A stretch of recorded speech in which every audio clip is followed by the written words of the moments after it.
You know it's hard out here for a pimp when he tryna get this money for the rent, for the Cadillacs and gas money spent. We'll have a whole lot of bitches jumping shit.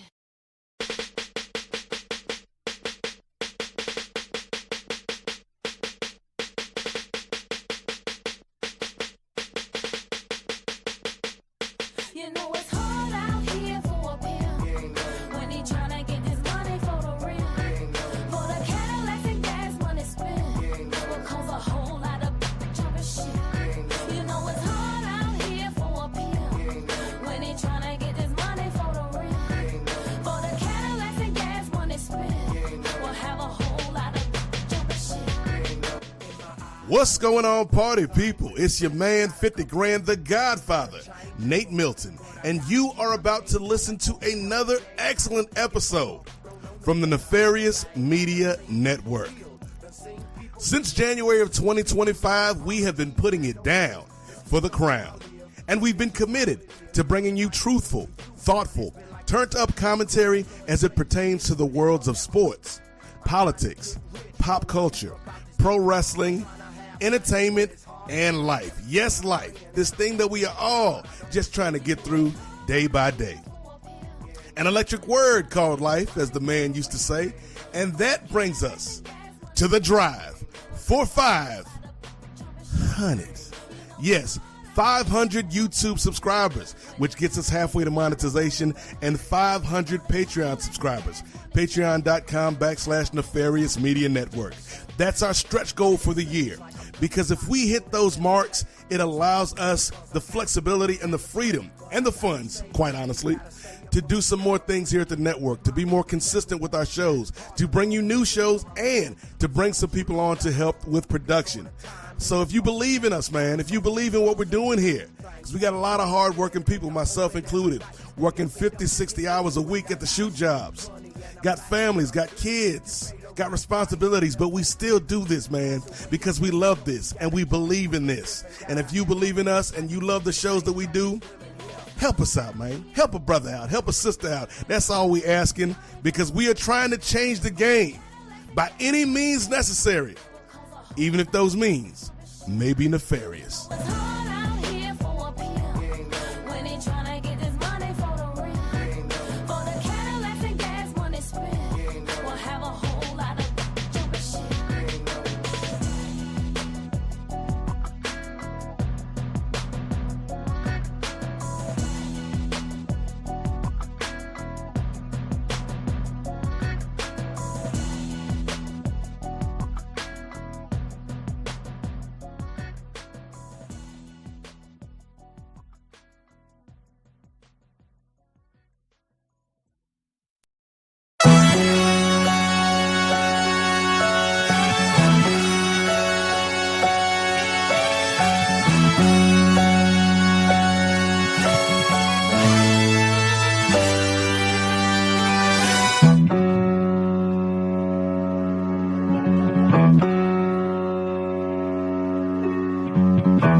What's popping, good people? You've tuned in to the number one spot here for wrestling theories, for live analysis, for the big and all the happenings that went down in Dallas, Texas. You are here at Ring Theory, and I am your host, or one of your hosts, Downtown Girard Brown. And I'm happy to have my tag team partner here with me as always. Hey, Midcard, Jey Lacey. Hey, where you at, Jay? Where you at? Up a Midcard, put some respect on the name, my man. Look, I'm trying to push you down, but you know, I uplift you, man. Hey, yes, sir. You could be at the main event soon, man. To the main event. All good, my man. Hey, glad you back from Texas, man. You gotta let me know how everything go. Texas was, man, it was a great trip. I cannot complain. The weather was nice and hot. So if you had chilly weather where you were at, I'm so sorry. I was sweating from my elbows. I was sweating in places I ain't never sweated before. I was told I was in the heat belt. So I was learning new things. But I wasn't just in the heat belt though. I got to also see the AEW World Championship belt. Okay. Finally come out that briefcase, and for the first time ever, and it's been too long. We have been without a champion. John's been the champion, and I will give him his props. By the end of it, what a performance, what a match. And I know I was John's number one hater, so I want to get up on here and start putting respect on John Moxley's name. He put on a great performance by the end of it. And I even went back to watch there because I had some sour mouth at the end of that match. Like, that's the same finish as their last Texas death match. Going back to watch the other one, this was a Grammy winning performance for myself. Just watching that, just live there, and just the scramble, the energy behind it. Watching not Moxley, but watching Darby just be like, what is that? What's that up there? Is that a human? It's Darby! Oh my god! Just the energy from that match. I know there might be some negative energy out there, but we don't even check that nonsense because that was an excellent main event. I felt the energy even after a long show. We were there in the arena for it, in the stadium. Beautiful Globe Life. That sucker is huge. You can see it from my hotel. It's crazy, man. But how did it look for you at home? How did it feel for you at home? Man, I text you on the side. I was like, bro, I have a serious case of FOMO. I mean, I wish I could have made it out there. I mean, the energy from the broadcast felt electric. Everything was like, so everyone was really, really hyped to see what AEW was going to deliver. And it was a long show. It was a really long show, but it was one of those shows that's like, okay, it peaked and then it plateaued and then it went up again. And then once, you thought it was going to go back down, it took it up another level, So, I'll even start with the triple main event, like if there's a such thing as a triple main event, right? But the ladies, Toni Storm, Mercedes Moné, man, watching that match, bro. I mean, I thought that was going to be match of the weekend, and then there was 2 matches to go. But I mean, just the energy. You thought that there was going to be a letdown of energy, and there really wasn't. There really wasn't. So I mean, at least on my side, from what I was watching, it was dope, bro. So like I said, man, I'm a little bit jealous that you got to attend in person. I'm about to say I loved it, and I'm gonna put it out here already up front. This versus WrestleMania going live, this all day. This was so much better than WrestleMania. Nice. Start to finish, cost wise, just the energy wise, the satisfaction of what I got out the show.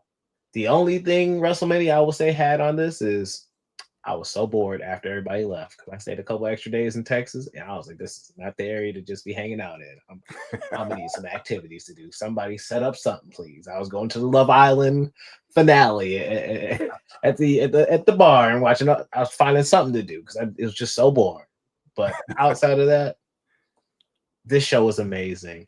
And I mean, even down to like while we were waiting in Globe Life, like I was just walking around trying to get a feel of the energy and whatnot. I saw the station that you had a station where it's AEW Heels, where it's a organization for women that's promoting like a positive space in the wrestling community, which is a great thing to see that. And it's like you could donate to the bracelets and whatnot. They also had, I didn't even know what people, I was like, hey, yo, what you standing in line for? It was like, oh, you can get a Topps card made of you. And I'm like, what? Really? I'm like, oh, for real? Like that?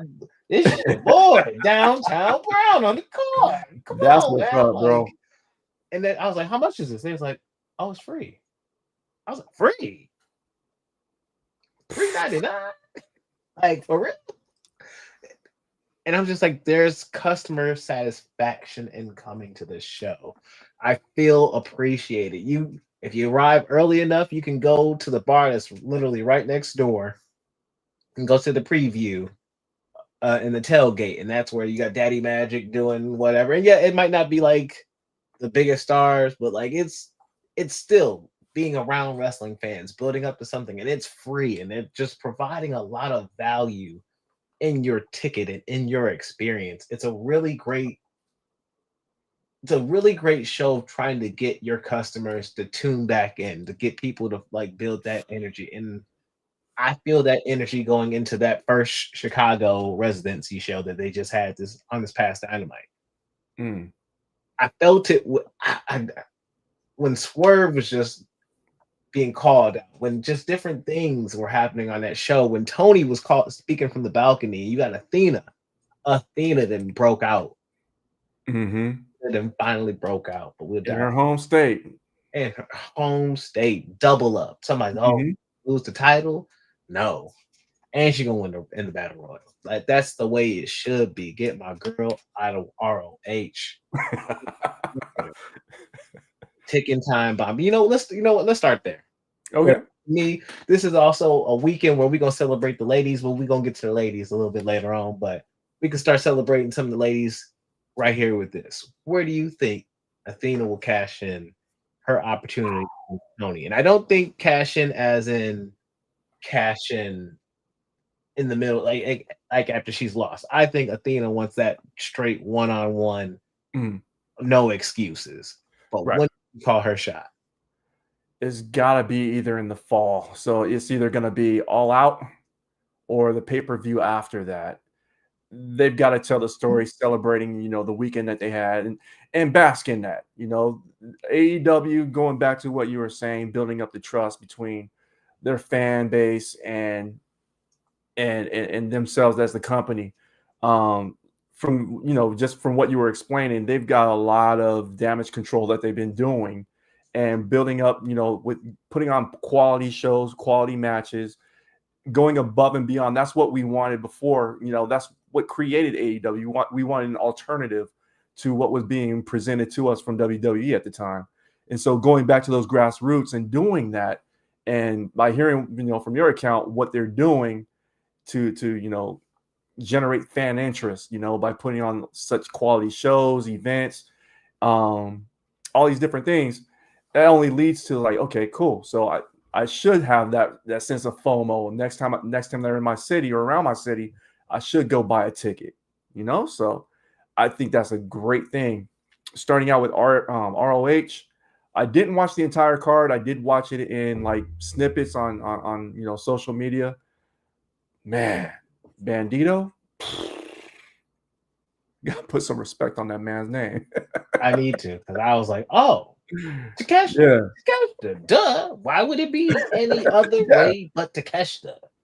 Right. He's only been putting on hits. He's every one of his. I can't tell you a bad Takeshita match, honestly. I'm just jealous I wasn't there live.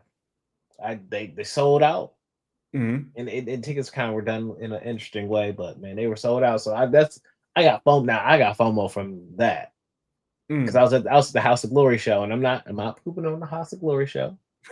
Support your local indie. I had a great time. It was I saw Keith Lee. That's what's up. Like, okay, he was just there. He was just there. No. Which one you talking about? The wrestler Keith Lee or the social media Keith Lee? Okay. I was like, I don't know the social media Keith Lee. I'm sorry. Yeah, he's the one who does a lot of. He used to be a mixed martial artist, and I'm sure he still does to some extent. But he's now known for going to different restaurants and then rating them based on what their food presentation and taste looks like and everything like that. So, but he was on AEW, like they were just prominently showing him. So that's why I'm asking which one. So, oh man, I now know who you're talking about. Both are solid. Okay. But yeah, because he was just. We walked out to go outside for just to get some air because that was hot. That's like that area was hot. Mm-hmm. He walks out behind us and then leaves. And so I was like, oh my God, maybe he'll be at All in Texas. But it's just good to see my man doing his thing and living his life. So I'm also just happy for that as well at the end of the day. I would love to see Keith Lee come back. And I even thought Stokely Hathaway was going to bring him back, but I digress. We can still wish. I digress. But to get back to who Athena will be chasing, Toni Storm. How do you feel about Toni Storm defeating Mercedes Moné overall? How did you feel about the match? How did the three Stormbreakers get you? When she kicked out of that, I thought Mercedes was going over. I thought we were getting the female version of John Cena out of that. She just conjured the invincibility of what John Cena used to have. But I overall, I thought the match, they told a great story. I thought that I wasn't mad. I thought I'd feel a different type of way about it. I thought Mercedes was going to win. I thought the belt collector was going to collect the belt, another belt. Her entrance. Oh, let me start with that. Her entrance. She came out in a lowrider, and then in true villain fashion, she had all the names of her victims that she had beaten since arriving to AEW, just flexing on them. Lowrider, of course, a nod to Eddie Guerrero, who's from Texas. She did the Three Amigos, got booed out the building. I loved it. Her kicking out 3 Stormbreakers, I was like, okay, this is unbelievable. She gonna win. But then the Super Stormbreaker off the rope. And what kind of got me was the way she sold it. That kind of had me kind of concerned for her. But overall, I'm not mad that she didn't win, especially now that we know that Athena has, a future title shot. We know that she's going to face Toni Storm in the future at some point. Tony's probably going to drop the title at some point.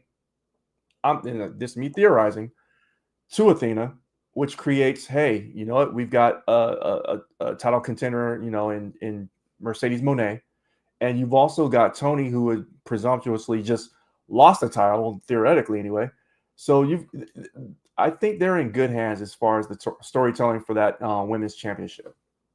Okay, I like that. I'm gonna circle it back to our overall my last question, which was, when does this match happen? I was just looking at their pay-per-view schedule, and you said after All In, after All Out. I mean, yeah. Well, you got Wrestle Dream, and I was like, oh, maybe it could be Wrestle Dream, maybe Full Gear, because I was like, I feel like Athena debuted around Full Gear. Yeah, you're not wrong. But what if Athena brought her over to ROH and said, come to my territory and face me at Death Before Dishonor in the main event? It's a little theory I'm thinking of, but it's only just me looking at this pay-per-view schedule. But I could see her doing and pulling a move like that just for that sake. But I don't want her to go. I want her to be done with ROH in some form. I want her to be full-time on AEW. I don't want her to slip back. She needs to be treated like every other ROH champion who always gets AEW television time, like a Bandito or a Cesaro or a Jericho or Mark Briscoe, Eddie Kingston. I can go down the list. I think they're going towards that direction because there's such a groundswell of support for her. I mean, it came across the TV for me that, she the one. And everybody wants her to succeed, knowing that she's been the champion for well over, I think it's 2 years at this point, right? So her success over up to about almost 2,000 days. Almost 1,000. Hey, Roman Reigns territory we're approaching now. So with her amount of success that's down there, I think I like what you were thinking. Have Toni Storm go into that ROH setting, bring some more eyeballs to that product, raise the stock up on that product, and see what happens. I like it. Well, let's go vice versa. What about MJF? Where does MJF go with his win now of that contract? When does he cash that in? When does he get that title? I don't know when exactly he would cash it in, but here's what I think would happen. And knowing MJF as shrewd as he is, he'll earn a title shot without even having to use that contract, the extra contract that he's got. He'll lose the match and then cash in with the contract immediately after to get a do-over and then win a title that way. Because that's just the way he thinks. I'm not mad at that. It's never been done before. I like that. I really like that. I would like that at All Out, honestly. And I don't know how people would feel about that. How would you feel about a 2-month Hangman run? I feel like Stone Cold has had a 2-month run with a title. To only chase back for it again. I just don't think he gets the rematch right away, because my theory is, and I like it. Let's say your theory happens at All Out. We're gonna stack on theories. That match happens. He loses in Canada. Hangman loses the belt. MJF is now champion. The next opponent up is the one we've been waiting for. He has climbed on down from that mountain. I say you let Darby get a run and get a match with him at Wrestle Dream. Have Darby now beat MJF with the thing they've always been feuding over and talking about this whole time. A headlock takeover by the end of it somehow, some way. After a long grueling match, beats him with a headlock takeover. I know. He wins the belt only to then run into the mountain. I think he debuted live on pay-per-view at Full Gear. His first match. Bobby Lashley will then face Darby Allin for that title.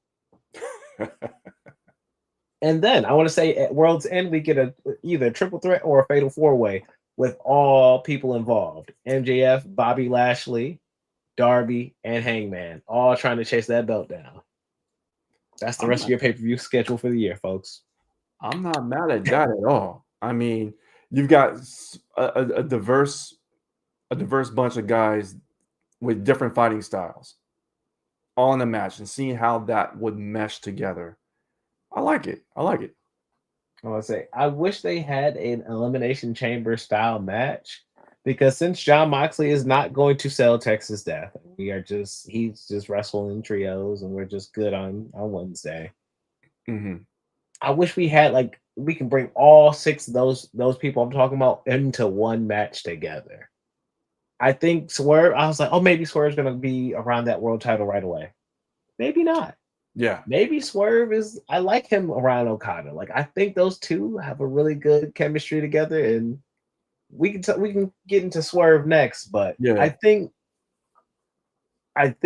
with that long title reign, sometimes you see a belt flip-flop a little bit to get a little energy and move around a second before it kind of stabilizes again. So I mean, we didn't get that with Roman to Cody, but the World Heavyweight Championship, you literally got Seth going from that to literally Drew, Damian. 6 months reign. All of a sudden, it's already now on to Gunther. Gunther to Jay to Gunther to Punk. Excuse me, to Company Man Punk. But okay, hey, the benefits starting to pay off. The company, man, start towing the line. We on AEW territory. We definitely don't want to talk about this man because he wouldn't be in the company, man. Anywho, we just leave that alone as it is and go back to All Out. Anywho, we gonna get back to Swerve Strickland and Will Ospreay. Poor Will Ospreay. Because I don't know what happened to him in the main event. I was mad. I'm sorry. I'm gonna divert back to the main event. What happened to Will? What happened to Will? Why did we have my man get taken out like that? Yeah, it was to set up what's happening right now, just to write him off for a few weeks. He needs the rest. I mean, my man's been putting in some work. But But they didn't have to do it like that. Joe, I don't know why, but it made sense to Joe earlier in the show. I was like, oh, we're gonna start taking people out the whole show. Okay. But when it only happened to Will, I was like, oh no. Is he turning heel now? Like, is he, because he gonna be the only one who just got jumped. Like, and we all had to watch him get jumped. I was really out there like, where's Swerve? Y'all was just tagging a second ago. People over here like, oh, they're gonna have a tag run together. Oh, they gonna get because they're gonna have a tag run because that's a script. My tag partner let me get jumped in front of all of Texas. You know, from me to you, I would never do that to you. Thank you. If you got a plan with some handcuffs, I mean, that's cool. Fill me in. But another thing I would not do either is like let my music play and then run all the way to the left, run all the way to the right, greet the crowd. You still getting beat down. I would never do that. And with a weapon in my hand, I would never do that either. Oh my God. That's uncomfortable. Watching that was hilarious. I could not help but laugh at this man. Right. Because I just saw on this day, I see clearly. Like, yo, where are you going? We're this way, buddy. He already winded. You still got to run to the ring. God. You still got another 100-yard dash to the ring, bro. This is a spectacle. Oh my God. Take a breath. Come help your boy. At least he ain't hit the Jeff Hardy jig. The Jeff Hardy jig is iconic at this point. Getting jumped. I'm gonna get this in. I'm gonna get my move in. I'm gonna get these steps in. You was waiting for it. Blood brother or not. This is my one spot. I'm gonna get this spotted. Let me have my spot. Man. They play my music, I do my jig. I'll help you after. My God. But no. How did you feel about the Swerve match with him and Ospreay versus the Bucks? How did you feel about the intros? Because we definitely got the Assassin's Creed, we got the ain't nobody, and it was fun watching some of the folk in the audience say, "What?" They was catching on this. Maybe we got to put the lyrics on the screen for everybody, but folks was getting there with it, and for the folks who did know it, everybody was gigging to it, bro. I was so happy to see JoJo Offerman there. I mean, shout out to JoJo Offerman, man. Of course, Bray Wyatt's widow, but dude, seeing her perform. I mean, I knew she was talented. I mean, but I didn't really know that she could sing like that, man. Because not everybody can sing that song. Not everybody should sing that song. But she did it. She did her thing, man. So shout out to her. Shout out to that. The match, bro. The Young Bucks. I'll listen to the argument that they're the best tag team out there ever to do it. I'll listen to that argument.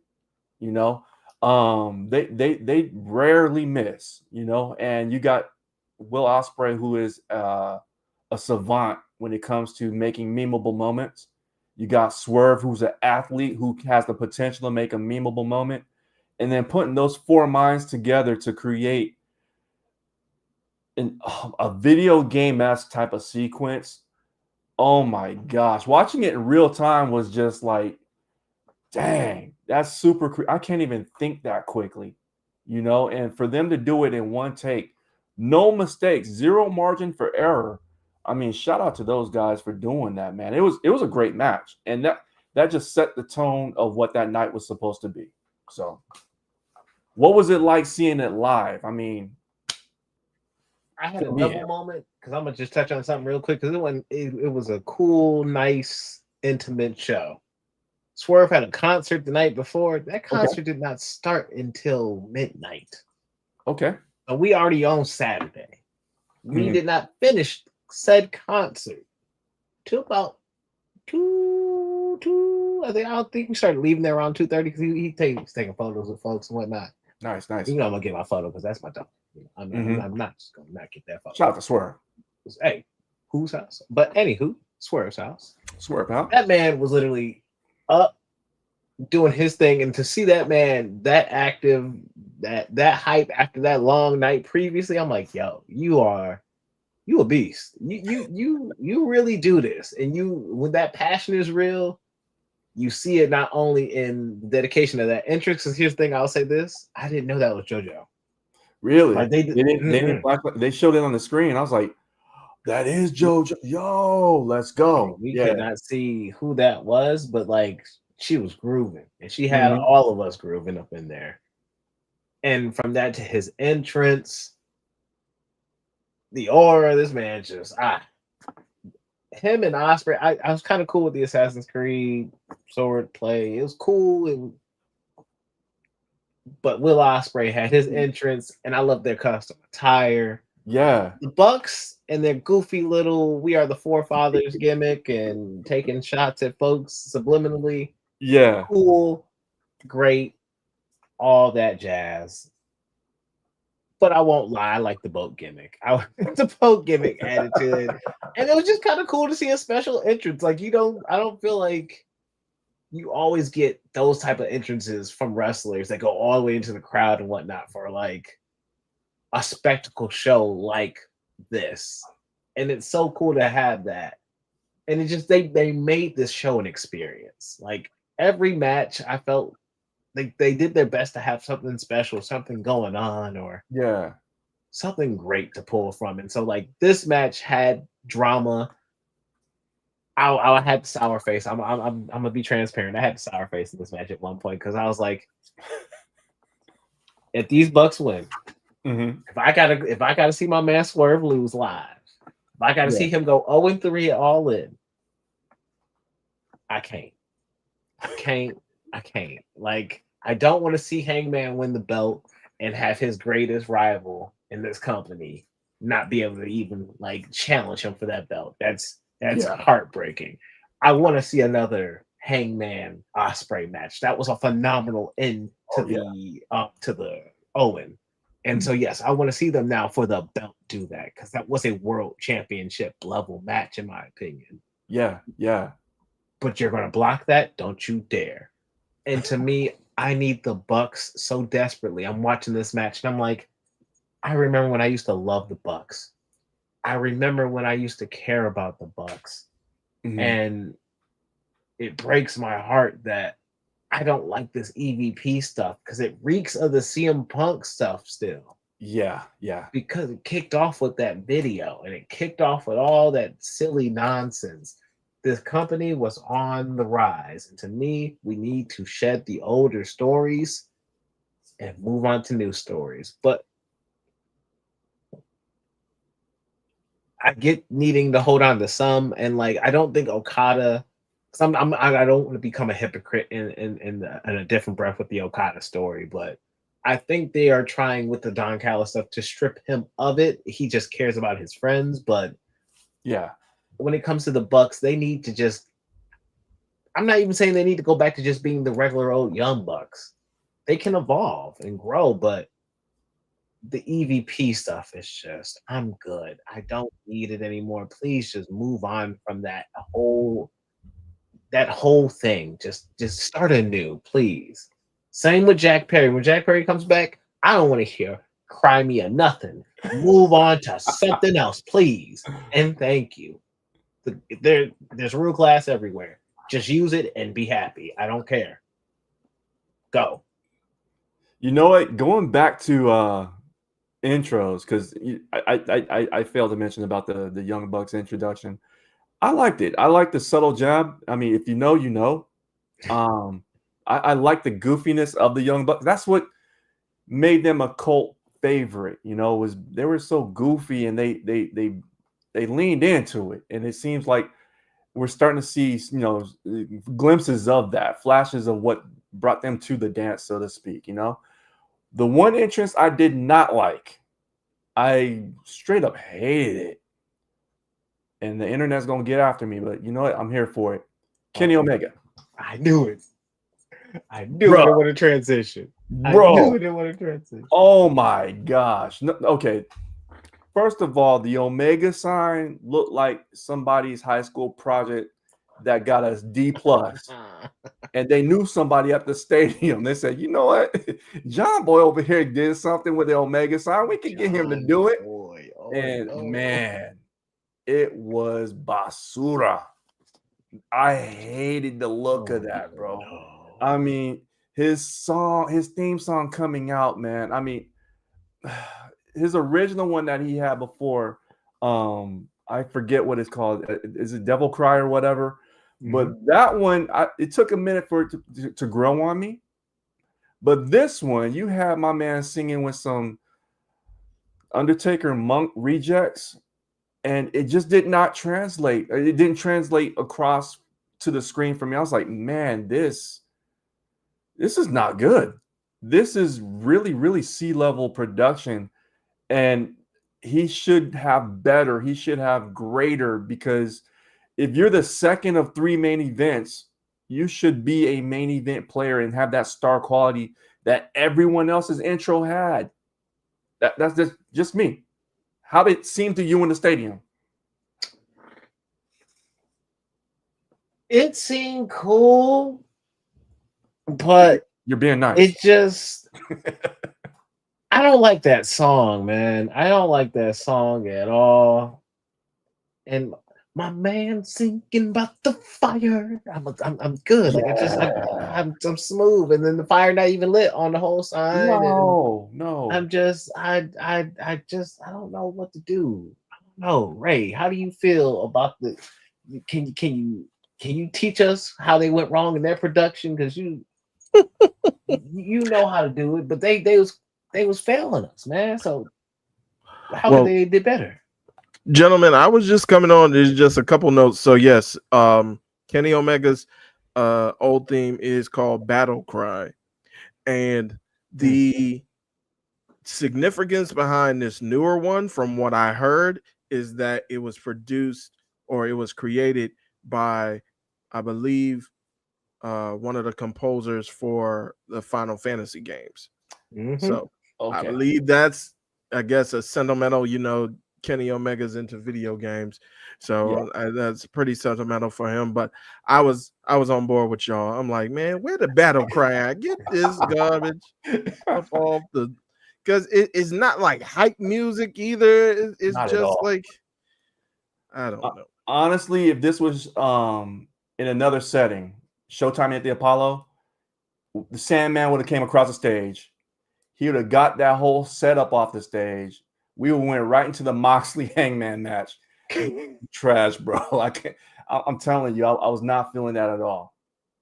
But I mean, the significance of it, I get it, I understand it. But just because you can do something doesn't mean you should do something. Okay. I'm gonna put it to you like this. Entrances aside, I'm not the greatest fan of this match, and it's because of the ending. I enjoyed the ride until, and I'm sorry, I'm gonna have to get a little just. I hate Don Callis, and that's what we're supposed to do. But like, I hate Don Callis, and I got like a personal hate with this man. Because like, Mug, you get in the ring and you interfere in Detroit when I'm watching Kenny Omega versus John Moxley in a steel cage match. I got my mama watching this stuff live, and then you gonna interrupt this, my mama first main event, with this crap. Like, get up out of here with that. Now I get up in the car. Cool. I drive my happy little self to Toronto. It's just a couple of months later. But I get to see Kenny Omega versus Will Ospreay 2. Oh my God. What they did at Wrestle Kingdom was crazy. I can't wait to see what they're going to do next. Oh, what? We have two like fake characters, bald people with masks on. Who are these people in these bulletproof vests? And why is Don with them? What's with the bald brigade? Like, what's happening here? And I ain't got nothing against my bald brothers, but like these folks, I hope not. These people specifically, Don has interrupted match after match after match, and I cannot stand this man literally screwing up my live finishes. I don't pay to see this man. I pay to see classics. He almost screwed up my favorite match of all time, Will Ospreay versus Bryan Daniels. Almost did it, but he didn't. But by George, has he just knocks a little something off of a match for me. And all the interference by the end of this, I get I get the health concerns, and I get the concerns of like, oh, we can't produce the same match that we did before. I don't need you to. I need you to give me just the evolved version of what that is today for you all. That would be cool. Show me what the older side of the game is like. Oh, it's Don Callis? I don't need that, man. And I get that Don and Kenny are like friends and uncle and all that. Kenny, I need him to be done with Don. I need all this to be over with, man. How did you feel watching this at home? Do you feel as harshly as I do? Because I was definitely sitting there with a sour face. There is no way with the history between Okada and Omega, there's no way they're going to replicate what they did in New Japan. That expectation is unrealistic, and I know that. But the finish has to be better than what we got, you know? I don't know if they're creatively bankrupt. I don't know what's going on with that, but I expected more. I don't despise Don Callis to the level that you do. I think he brings more to the commentary table than he does into the matches that he's interfering in. But I understand why they did what they did with the interference, and after with the press conference, the title is now going to be defended one-on-one, no interference. Okay, great. Can we do that to more matches? Because there's so much interference that goes on that's unnecessary, honestly. Oh man, they I think the Continental Championship rules. I didn't even think about that. Yeah. So now, I hope they bring that more or less the interference. Get rid of a lot more of that. I mean, if it happens occasionally, okay, I can live with that. It's pro wrestling. But when it happens all the time, it's comical. I mean, I watch wrestling to suspend my disbelief. Now, when I start expecting something to happen like that, it's comical. Man, But hey, I'm just gonna sit up and enjoy the ride. Like, we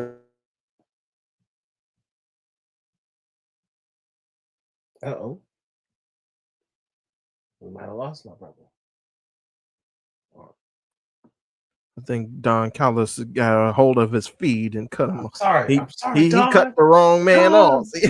Don, give him back. See, now Jay got attacked backstage like Will Ospreay did. Jay, come back. Oh no, Jay. Well, in the interim, just to touch on it, it was sad to be there live about the Adam Cole injury. Just to hear that we were standing live for the Tops card, and a cool fan that I got to meet. His name was Patrick. He ended up chatting with us, and he ended up informing us, hey, online, they just announced Adam Cole is going to be removed from the four-way, get removed from the match, and now it's going to be a four-way with Sammy Guevara, Daniel Garcia, Dustin Rhodes, and Kyle Fletcher still. But it's just sad to hear that in his voice, hear that energy. It was heartbreaking because we know about the past the past injuries, and to be here at the grand stage of All In, and hey, I'm glad to get you back, man. We had to pay off Don a couple bucks because Don was coming after you. He heard the hate. He said, "Oh, you hate me? I'm the hate, man." But talking about Adam Cole's injury, it's heartbreaking, man. Heartbreaking to hear that about him. How'd you take the news at home? How did it? Because live, it was heartbreaking to hear that in the arena. You could feel the energy kind of dip inside. But how did it take it home? Yeah. I actually heard about him having to, step away from wrestling before. I heard on my Twitter feed, and I was like, "What's going on? Was there an injury I wasn't aware of?" Because he just wrestled on Thursday, so didn't seem like anything was off. And then going back and watching him address the crowd, him being greeted by Roderick Strong and Kyle O'Reilly. You could just sense the pain because, again, going back to what you were talking about with Swerve, he's passionate about his craft. And, man, just to see that being taken away from him, it absolutely sucks. So, hopefully he has a good recovery. His safety is of utmost importance to him and his family, his loved ones. But yeah, that sucks that, and he's had like a bad string of like injuries, man, with the ankle, concussions already. I don't know if it's another concussion thing, but that's the only thing I could think of is, that could take you out of the ring for a while would be head related. So, man, hopefully he gets the treatment he needs and takes the time he needs to heal up properly. I agree. I want him to be able to come back, and I want him to be like Joe. Because do you notice Joe had that string of injuries where it just kept happening and happening. Mm-hmm. And God willing, I hope that's not why we took him out with op stuff at All In, but yeah, my man has been injury free and doing his thing for a while now, even through a world championship reign, the TV title reigns. My man's been cooking. He's been doing his thing. So it's good to see people getting healthy. I want to see Adam Cole get to that same point because he's got a lot to offer. I don't forget NXT Adam Cole. I don't forget about previous ROH Adam Cole. Right. There's so much more that man has to offer. And it's been bad string after bad string. I'm hoping that he's got some more positive on the other side. And yeah, I need to go back and watch that segment on television because I missed the Roddy and Kyle and stuff at first. Mm-hmm. I missed some parts of that, but then Yeah. I was able to see it all later on. I want to see more of it just to watch it back. But before we leave All In Texas, just to review it, just to say it, the Syndicate retained their belts. Great to see them. Good on Copeland, as we talked about, ran back and forth before he told Christian to go find himself. We will see where that goes. It's got Copeland spearing Strickland out of his pants right now. So not Strickland. What's his name? Stokely Hathaway. Oof. Good Lord. I was kind of, going to that pairing between Stokely and FTR. I was hoping the best for both. Because individually, I like both. FTR as a tag team, Stokely as a personality, it's hilarious. I love it. Marrying the two, I was like, I don't know, but it's actually working. It's working. It's giving them some new life and it's giving them some new energy. To me, it's better right now than I don't know. The Tony Blanchard thing looked good on the outside because of the Horseman all energy, but like I don't think it ever actually played out to be where it needed to be. I think Stokely is because of like his youth versus Tony Blanchard was just not able to really be able to bump or to be a heel manager for him. Stokely can get in the way, can play the role, can jump in the matches, and he's being able to play that part for the team. And I think he's giving them some new life and energy. His almost aggravating, I'm right about this, and I got the sheet to prove it energy. Right. It's lending them some new energy, but I like it. I mean, moving on. Oh, go ahead, my man. Oh, I said I like it. Anytime you can get like Stokely Hathaway on TV, that's a plus for me. I'm good on that. And putting another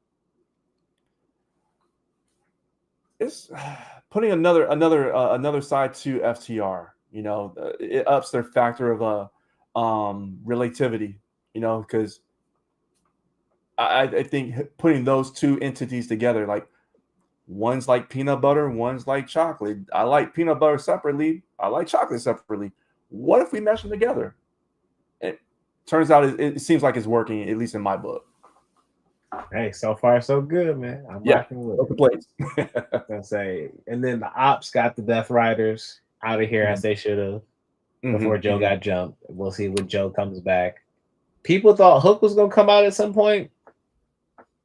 Glad he didn't come out to cost the Ops anything. So Hook can come back on his own time, and the ops need to do what they need to do. But with that is ROH. I'm not talking about the 0 hour. I was there live. I don't care about people bringing the boom. I don't eat no chocolate chunk cookies. That ain't for me. I'm sorry. Everybody else, if you enjoy the Costco guys, big ups to you. I was shocked to see Rocky Romero look that short. But outside of that, my man, it's like,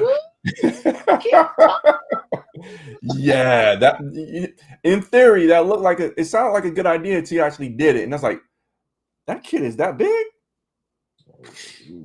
Might want to reconsider, sir. And my apologies. The 4-way, the Dustin won. I don't even think we talked about Dustin. Bro. Pleasantly I was surprised. shocked. But I was like, oh wow, Kyle Fletcher doesn't win? Wow. It's Texas. It's Texas. Dustin's from Texas.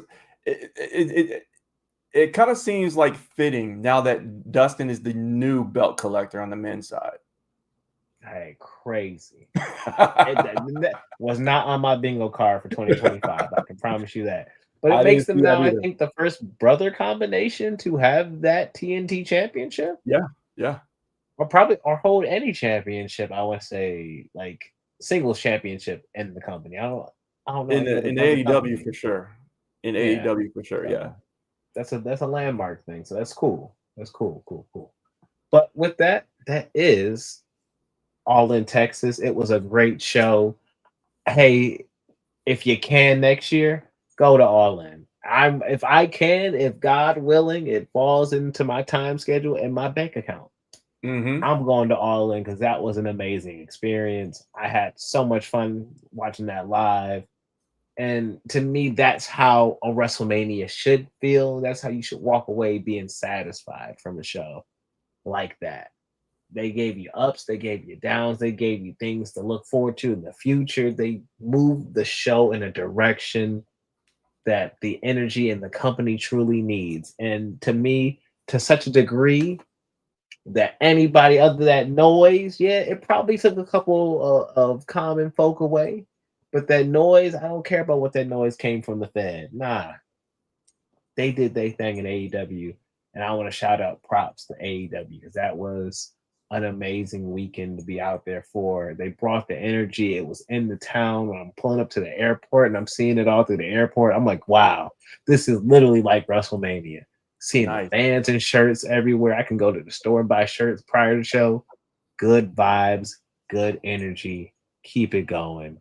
I love what I see.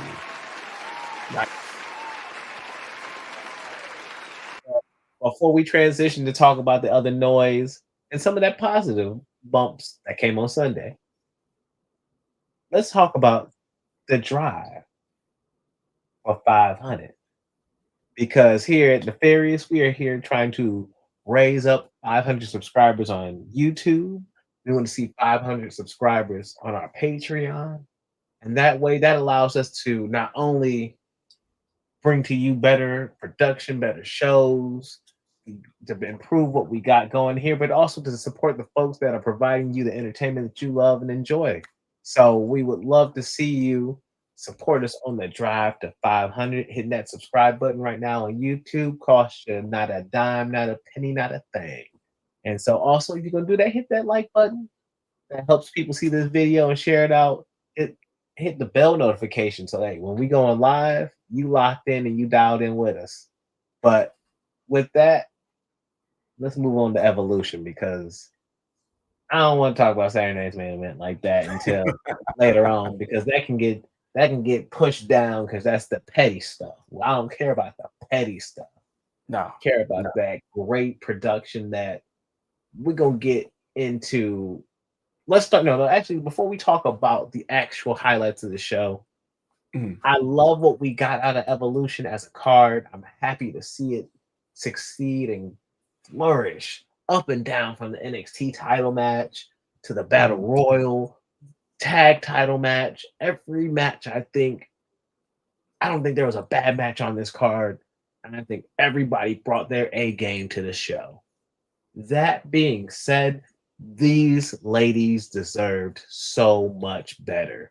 They do not deserve to just be the history of this show, though it has good value in the name, I think it's very upsetting to me that it's always been slung around in a fight form. Like, oh, we're gonna sling the ladies a show over here because they can't go to Saudi Arabia, and so to appease them, we're gonna give them their all women show, and only because we got like bigger stars like Ronda Rousey who can carry this for them.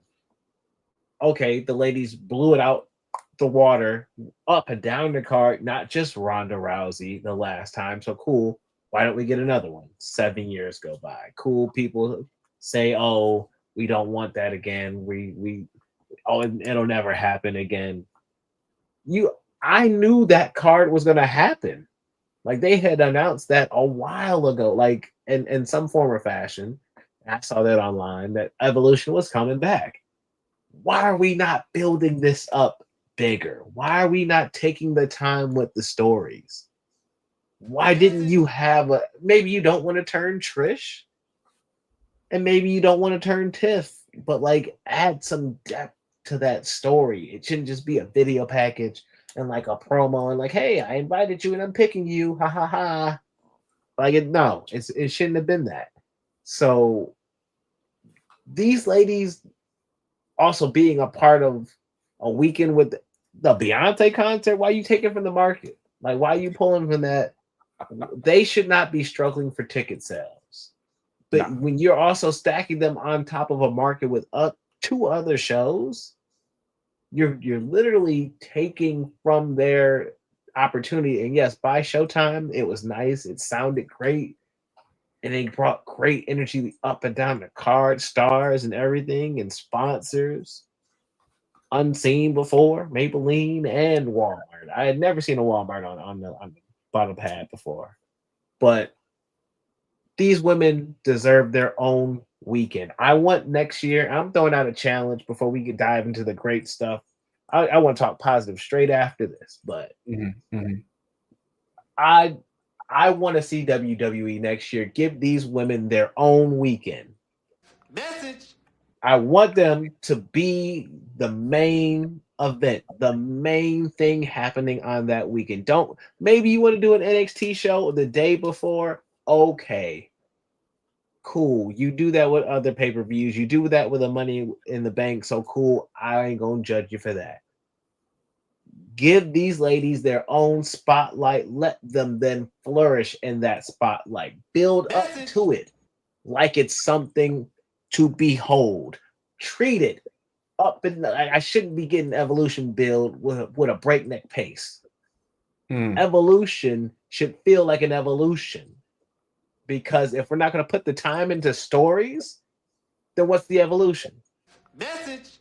Are you just doing it to appease us and to appease an audience? But if you're doing it to appease somebody, at least put some effort into it.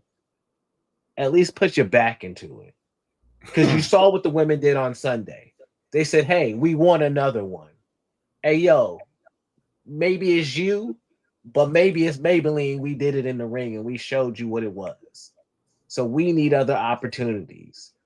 You hear this crowd, they not sitting on their hands for nothing. They here for it. So bring it in and give them another opportunity. Look at your system. Your NXT system has built plenty of women. It's amazing to see what you did not have to bring back and that you could just promote of the young and new and the up and coming and the great that you already have.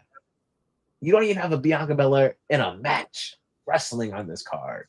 You don't have everybody and you still have a great card like this. Show me what you can do next year. Show me that it's just not this. It's not a vanity project to appease people at a time. Make it feel like an actual event. Message. How do you feel, Jay? I'm sorry. I'm trying to process why it took 7 years. I understand we had COVID and that can put a damper on things, but it should have been. I mean, going into the card, the women knew, like, look, we don't know when we're gonna have another one of these opportunities, and even with the press conference afterwards, they said it may not be an annual thing. I hope it becomes like a staple where, yeah, give the women a chance to fully showcase what they're able to do. This is something that they've scratched and clawed for forever, you know? And I believe they deserve the opportunity. They showcase that they can hang with anyone, any company, any territory, anybody, and they put pride into their performances. And shout out to the audience too, man. The crowd that showed up for them. You know, they weren't slacking at all, and they really appreciated the effort that these women put forth. And going to what you're saying on your challenge, yeah, I would love to see that, because I mean, the emotion that these women have in putting on these matches, the storytelling, dude, it didn't dip. It was a really good card, and it wasn't a waste of time at all. It didn't feel like Saturday night's main event. and these the performers went out and they did their thing. They took their boot off and put the ankle in it. It was that felt, you know. So I hope that, you know, people like fans like you and me and everyone else out there says, hey, look, we want this. We want an annual event. Showcase what you've got, whether it's from Evolve, whether it's from AAA, whether it's from NXT. You can even pull from TNA if you wanted to. You don't have to, but at least the opportunity is there to showcase what these female athletes can do. I'm here for it. I like that, man. I fully, we on the same page with this. We want to see the same thing. We want to see that growth from the company, because the women are there. They are showing that we here. Now give us more time. Give us the spotlight. Give us the opportunity. And so let's spotlight 3 of these matches. The 3 matches, we gonna kick off one with that opener, because that triple threat for the IC title, Becky Lynch versus Bayley versus Lyra, with Becky retaining. Smooth combinations, the near falls, all of it so smooth. And in my opinion, I'm rocking with the ending of the match. That jump over into that pinning combination was a thing of beauty from Becky. And that I'm in a swimming pool watching this match on my phone, y'all, and I'm literally just in the pool clapping, just like, oh my god, oh my god, this is amazing. What did you feel about this match, man? Any favorite spots of yours? The ending. How do you feel about the outcome, and who got pinned specifically too? With that being the ending sequence was for me, bro, that was brilliant. I loved it. I think man, I don't want to say it was the match of the card, but it could be 1 and 1A between that one and then the Io Sky Rhea Ripley match. But that was some great storytelling. The action was great. I kind of felt that Becky was going to win, and I understand why they did what they did to get to where we're going now. And I'm not mad at it. I'm really not mad at it. So I think the right person won. I think the right story is being told. And I honestly want to see exactly where we're going to end up with going forward with this, going into SummerSlam, which we're 3 weeks away, which is crazy. Okay. I was shocked that it was. I wanted Bayley to go to SummerSlam with her, but with Lyra going there, I'm the only concern I have. I love their combinations. She gets this. I'm worried about Lyra with her her promos and that energy. You at times feel like it's kind of turning heel. Like she's got this heelish undertone to her. She has a heelish undertone. Yeah, she does. And I like the fact that she's getting a little bit of an edge to her now, because remember when Becky turned on her, our main argument was, bro, you're getting beat up and you're looking at her asking, why are you hitting me? Stop hitting me. You know, it's like that. in a metaphorical term, grow some nuts. Swing back. Don't just let her whoop up on you. Do something, fight back. And so now I think with the character development, she's getting a little bit of edge to her, you know. So I can appreciate that. And so I like that. And maybe she does go, dabble over to the dark side a little bit. I wouldn't be mad at it. I'm more concerned about Bayley. What are we gonna do with Bayley now? I don't want her to go heel, but if she go heel and get some new music, I'm with it. I'm not mad. I didn't told it to her face. She said it at Sami Zayn show. I can't get jiggy to this, and I can't either, girl. I need you to just get some new. Everything else about you is great. I just need some new music, please and thank you. I can't get jiggy with it, and I need you to get a new finishing move there. Get rid of that rose plant. Go back to the Bayley to Belly. That was way more believable. Bayley to Belly was way more believable. I'm so sorry. Like, it's a hug and a slam. I get it, but more believable than that rose plant. Maybe time to go back. And she's got Bay Area roots. Why not get a Bay Area type of theme to go with that? Get that bounce. You know what I mean? So I'm not mad at that. I wouldn't be mad at that either. Well, real quick, fellas. Y'all bring up that theme song, and we were kind of. I think I was discussing it with Nate when we were having a WWE Evolution live watch. This Death Rebel, man. What y'all think of this Death Rebel? Before y'all get into y'all next two matches that kind of come up, and do y'all love them? Do you hate them? Do you love to hate them? What's going on? Because they got some bangers here and there, like so Solo Sokoa, I love you, Solo. His theme song, and then We Want the Smoke by for the Street Profits. I think both of theirs are Death Rebels. And then Chelsea Green has a good theme, but yeah, it's few and far between to pick from. What say y'all? I hate them for the most part because I don't think they have a lot of character-enriched songs. Like, I do enjoy Jacob Fatu's song. I think that one has a nice little bump to it, and it feels like his song. And like you said, yeah, you got your Chelsea Greens and Solo Sokoas and certain folk, but like, there's not too many songs. I'm like, oh my god, I gotta go get that CFOs. I mean, CFOs was banging.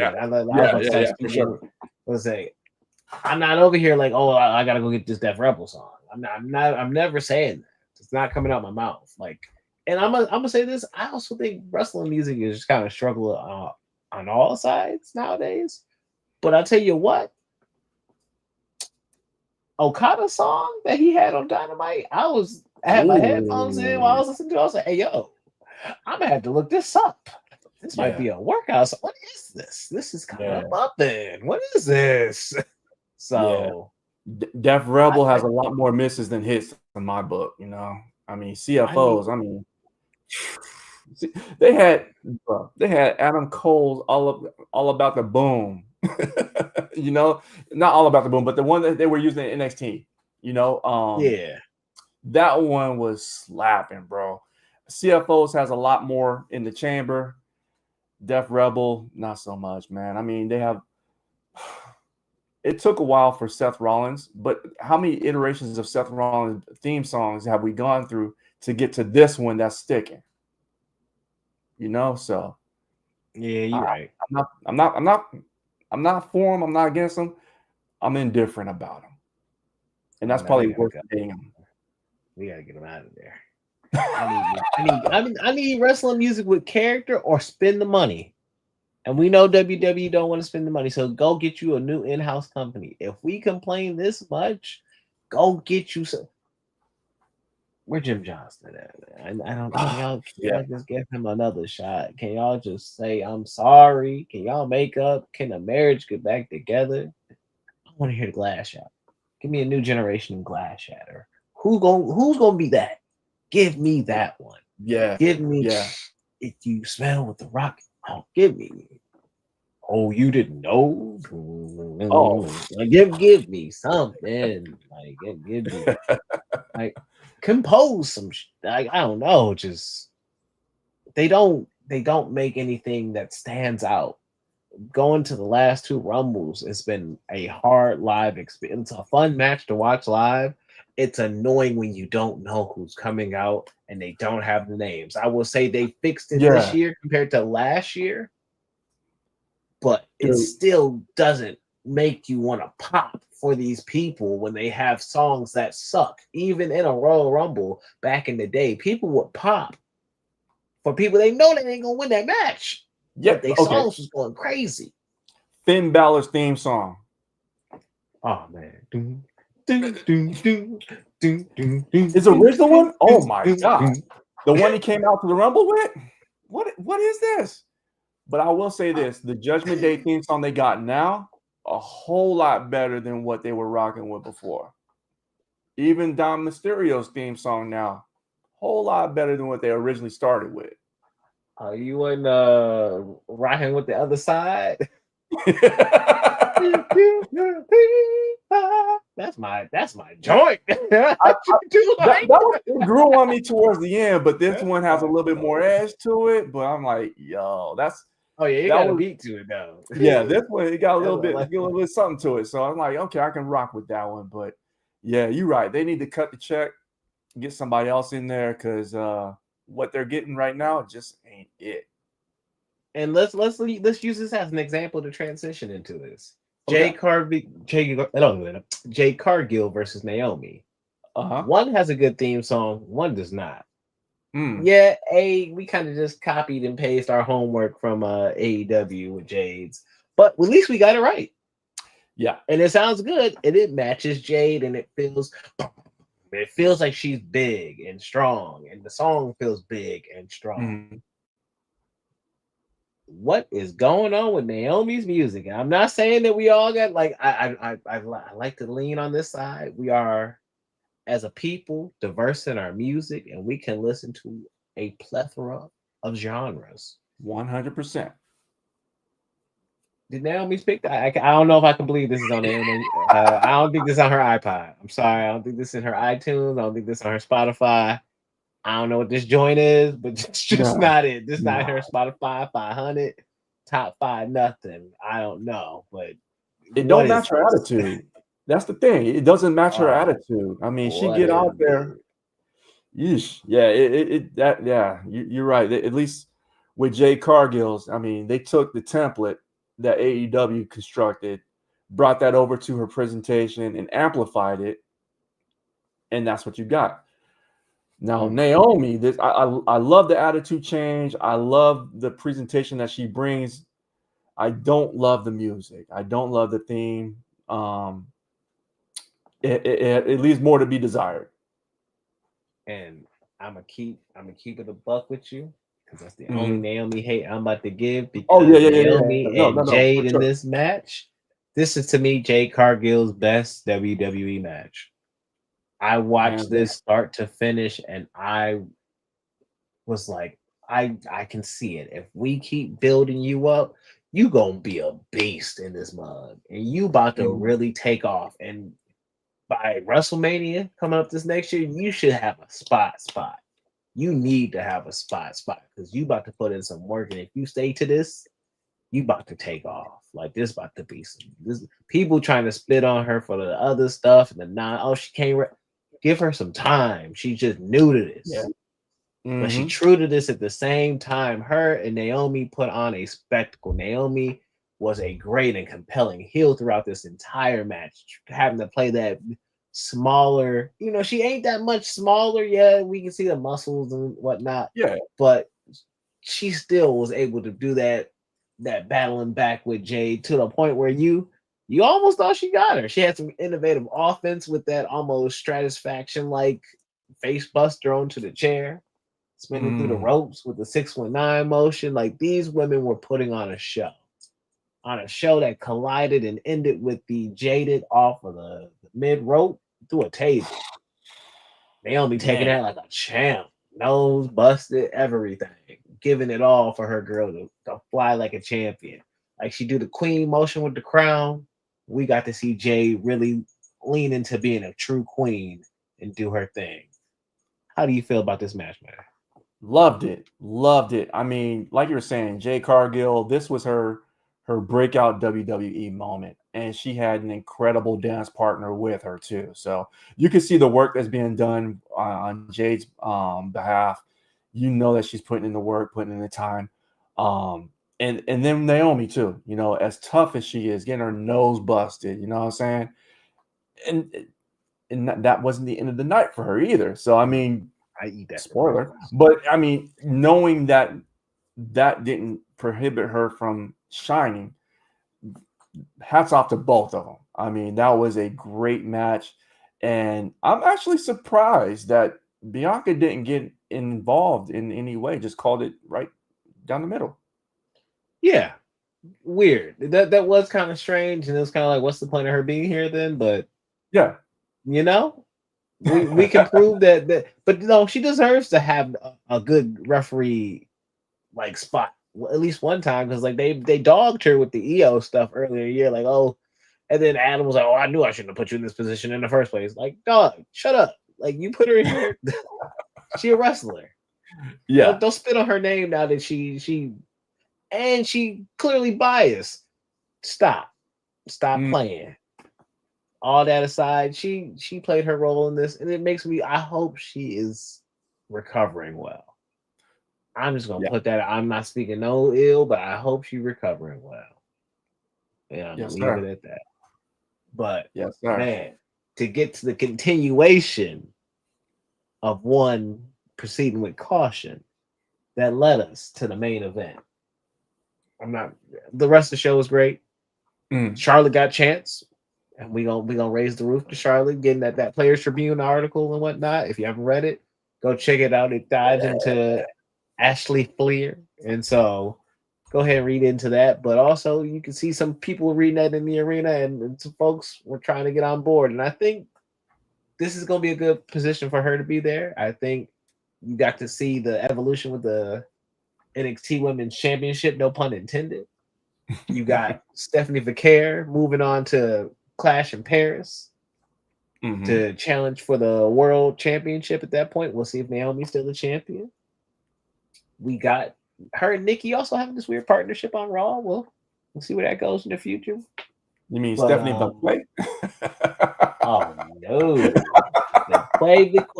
She said, we gonna be here till you get it right. Y'all gonna tag together. And you gonna look her in the face and say it. Oh my goodness. But Raquel and Roxanne retained the tag titles and the women's four-way, but you got to see a good evolution for Charlotte, like we talked about. And then Tiffany did her thing against Trish, and Trish had a really good showing. So good match. And I was like, okay, I guess Naomi's not gonna cash in on Tiffany. Okay, here we go. Guess we're going into the main event, because I thought Naomi was gonna cash in at Evolution on Tiffany. And so we go into the main event. It's Io Sky versus Rhea Ripley for the Women's World Championship. Io, kind of not been wrestling lately, had a bone to pick and had a grind to axe. This woman took it up with Rhea Ripley, and they put on a match of the year classic. A match to say, hey, we are the big stars. We are the ones to carry this. Give us the opportunity. And they blew this match out of the park. Io Sky, to me, it's such a great wrestling babyface. And I love her as a wrestler. I was so scared then when she didn't get into the chamber. I was so nervous for her WrestleMania that, she's just getting the Rhea couldn't beat you. And so now she's going to beat you before going to Mania to face Bianca, because that's where I thought we were going with that. Right. Io's not going to get her due or her time. Io has shocked me time and time again, and she keeps blowing me away and keeps, to me, raising her level and stock. And this was one of those matches that proved that, from that Spanish fly to this, the ring psychology in and out, her bringing the best out of Rhea, even almost this heelish tendency side of Rhea. All just such an amazing match.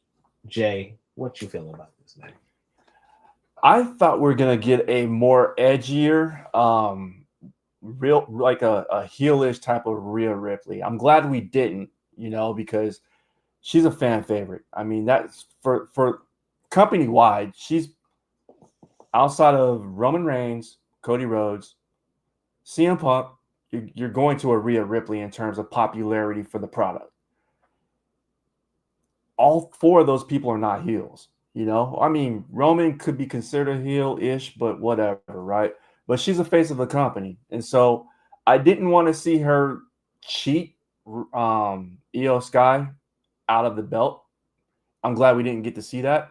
I was pleasantly surprised when that music turned up. And I'm like, oh, it's happening. I was so happy, and I was like, okay, that's one thing. I didn't want to get overly excited because once we fast forward, and Naomi starts hitting people with the briefcase, like, yes, it's no DQ. We have a chance. I thought up until that point, they were having a great match. They were having an outstanding match. And, again, that could have been match of the night if, the triple threat wasn't a match, But again, everyone played their role. It was done great. And then we got the 1, 2, 3. I jumped out of my seat, bro. I was so excited, so happy to see Naomi get another crack at the title. I was like, this is what we wanted. This is what we just wanted, another opportunity, for her to, leave WWE, go out, come back, claw and scratch her way into this character, proceed with caution. Yo, she was on to something. I love it. I love seeing the support, bro. I'm just super excited for her. I'm happy for her. And I couldn't be happier because I did a video about her getting her groove back, and I said she was going to cash in for the World Heavyweight Championship. And so for her to do that, and I said that months ago, I was like, oh yes, we in the pocket with this. Wrong people in the match. Rhea was still a part of the picture, but I just had Bianca there. But I was like, okay, it's all good. She ain't got to be around here. We still doing what we need to. And to me, I just love Big Gold. I hate the design of that other belt. I think that other belt just looks so ugly. And I'm so ready for that belt to go away. And so for her to get that belt, instead, like I was only okay with that belt because Tiff and Jade and her getting revenge on both of them. That's it. And I'm curious to see how that storyline, if that's just us moving away from them storylines, period, and saying like, nah. And I say, are we then thinking Tiff goes babyface? I mean, Tiff goes heel by SummerSlam, so Jay can be a face. I don't know. I don't know which way they're going to try to push it, but maybe they're just seeing Naomi is just too popular with this energy, and they say, we got to pull her away because she might turn Tiff heel. The crowd might go with Naomi over Tiff. Yeah. They just might. So, like, what does that say? We don't want that. So let's get her over here on Raw so she can do her own thing over here. I love it. I can't wait to see Naomi in this triple threat at SummerSlam against Io and Rhea. Great time. This has been Evolution was a great show for the ladies. So 100%. Before we leave the weekend wars, anything you want to talk about when it comes to Goldberg return? I don't.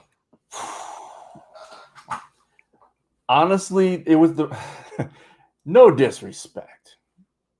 I wasn't clamoring for a Goldberg retirement match to begin with. And you could tell that WWE wasn't really, really feeling it because they only gave him 3 weeks to promote it. Right?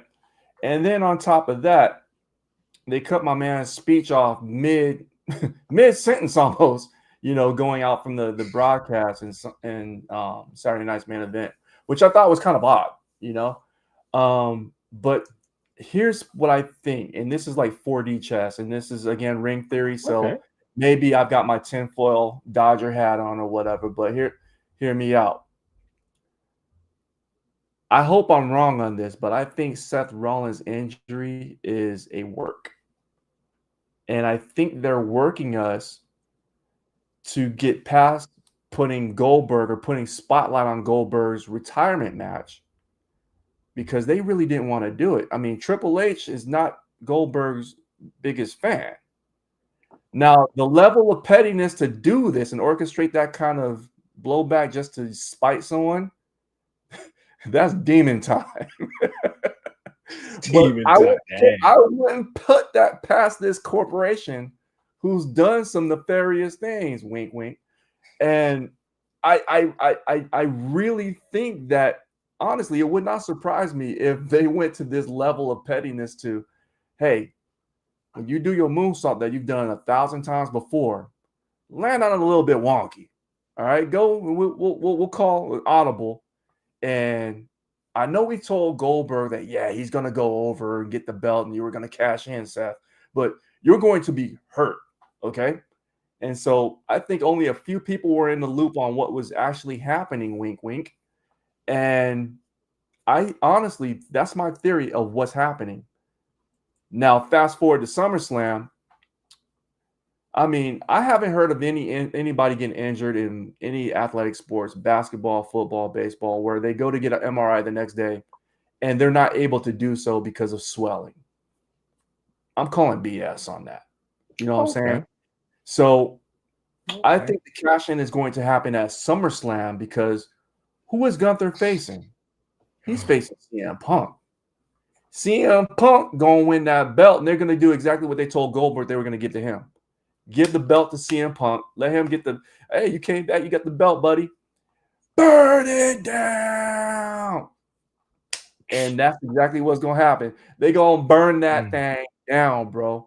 I know we're playing 4D chess. I know I sound like I'm a little crazy on this, but the WWE has done way worse for way less. I don't think you do. I don't think you're crazy. I think you're on the path. I think you are on the exact path of what they're doing in WWE. And I'll be interested to see how that goes and how that actually plays when it comes to the cash in and what's Seth. I think it was really needed. I don't know. I hope it doesn't come out to sound the way they're doing it, but I hope it's not as bad and he's not just playing up the injury, if that's like how they're going to use it in storyline. But because then that makes LA Knight's LA Knight's win look kind of shabby. And that's the one part I'm shifty on. Is like, I don't want to like make him jeopardize that win that he just got over Seth. Injury or not, you got a quick good win over Seth. Cool, do your thing. Move forward. But hey, the cash in, everybody loses for they cash in from the look of it. So hey, if he disappears, you are absolutely right. He's now set up LA Knight to challenge him for the World Heavyweight Championship later on. So I like that, man. You cooking. You are not crazy. You are on the path with it. But we got to get on out of here. But to do so, we got to do our main thing of the month.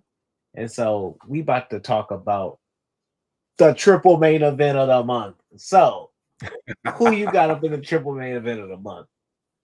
Who you got your winner? Who you got your loser? Who you got your eye?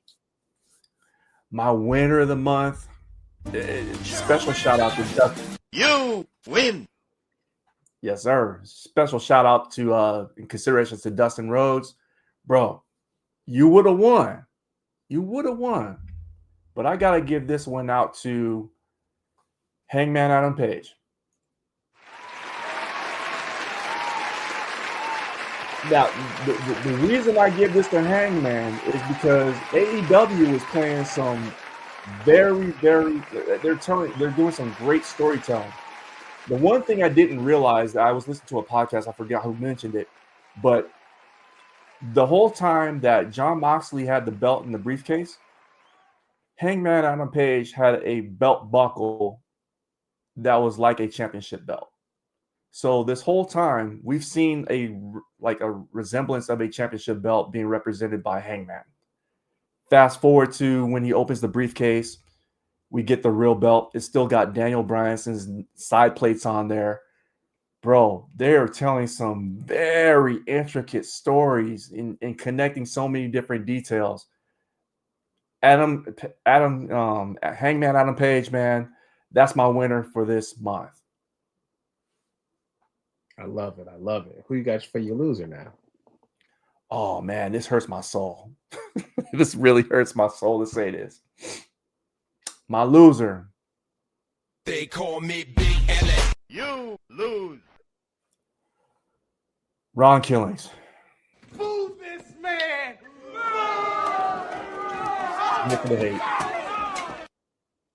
We went from the highest of highs getting this man re-signed to a 2-minute match on SmackDown.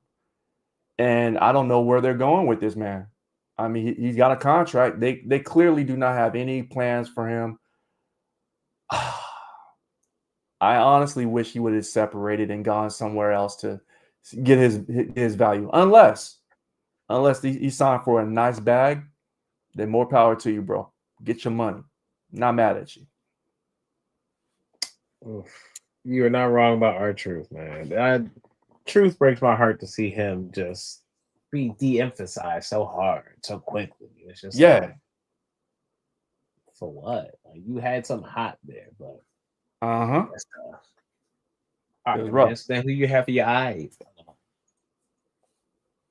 All right, let's see here. There's a couple people I could think of off the top, man, but my all right is going to NXT as a collective. I wish the WWE would not have put us as fans in a position where we have to choose what we're going to watch.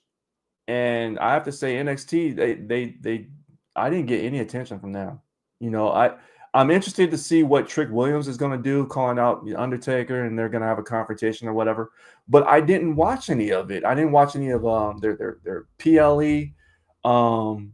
I just was not. There's only so many hours of the day. I've got other responsibilities. You know what I'm saying? So it's just all right. I mean, if there's something compelling to watch, I'll listen, or I'll hear it from from other folks and get that. But I mean, honestly, NXT, I'm sorry, but I'm not sorry. Your parent company put you in this position. You know, hey, that's where I'm at. And what you got? They definitely have been thrown into that fire at no expense of their own. So, but at times I feel like that's what's happened with NXT ever since AEW's existence. That's the sad part. But and still I rise. Hopefully, go down there with that in the spirit of one Maya Angelou. But when it comes to my winner of the month, You win. I got Naomi, because she gonna repeat that sucker a second time. But also, I'm about to cheat. I'll also say AEW, because what a fan experience and what a time to be alive down there in Texas for All In Texas. And I'm gonna cheat again because I'm gonna say Evolution, because those women and those ladies deserve to be celebrated for their efforts and their collective. That is, to me, if it's not number one of the year, it's number two. And the only show I put up for WWE that can go over Evolution is Chamber. But I think I'm putting it side by side. If you take Chamber separate from all the impacts that maybe that came out of it, I think those are two great efforts from this company.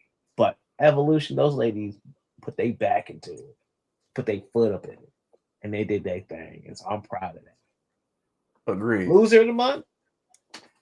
They call me Big LA. You lose. Saturday night's main event. Hold that whole L, because I ain't even watched it. I have yet to watch it. And I'm not moving fast to watch it either. Why would I? You did it out of hate. Y'all definitely did it out of hate. So, get out of here. I'm good. Y'all smooth. But for the eye of the month, It's not right, but it's okay. all right, WWE. You didn't, and my eye is WWE, but WWE. You had a great Evolution pay-per-view. Like I said before, this is your reminder. Don't get up next time.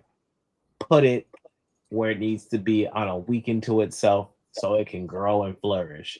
Put it in the market where it can grow and flourish. And look at what else is in the market like you would any other show.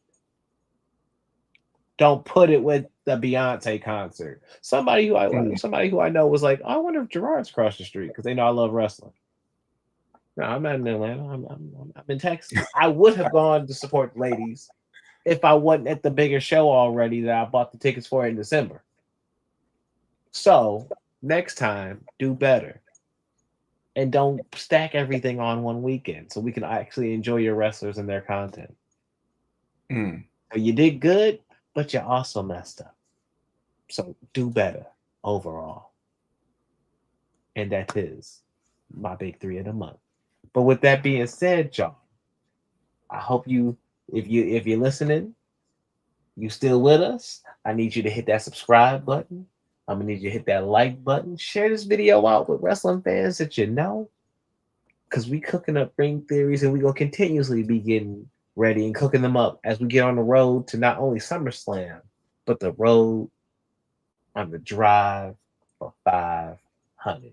And so help us get to that goal of 500 subscribers on YouTube, 500 subscribers on Patreon. And hey, jump on board with the Nefarious Media Group because we are putting out content weekly and we got stuff going on for y'all. So hey, join the team, join with us. Jay, you got any last words for us? Nah, man, you could you plugged everything I was gonna go ahead and plug. Check us out on the Nefarious Network. We got the NWA podcast coming up this weekend. So keep it locked where you got it. You can check me out on the Parlay occasionally. You can check me out on NWA podcast occasionally. But yeah, shout out to everybody on the Nefarious Network, and shout out to Two-Way Ray behind the scenes, pulling the strings, man. So with that, you can catch me on social media, Instagram, Blue Sky, the Twitter. Holla at me. Appreciate that, man. Hey, follow my man Jay, my tag team partner, upper Midcard, Jey Lacey. Respect on his name. Soon to be in the main event. Hey, but with that said, my name is Downtown Brown. You can follow me at Brown First of his name on Instagram. You can catch me on X, Twitter, my preferred name for that platform, Blue Sky as well. But also, you can catch me here on the Nefarious Media Network as we continue to build these theories up. You can catch me on the NWA, and you can catch me sometimes on the Parlay. But I'm here, and we about to get up out of here because I'm starving and I need some food. Because these theories, it takes some eats to build these theories. And so, until the next one, peace and chicken grease, y'all.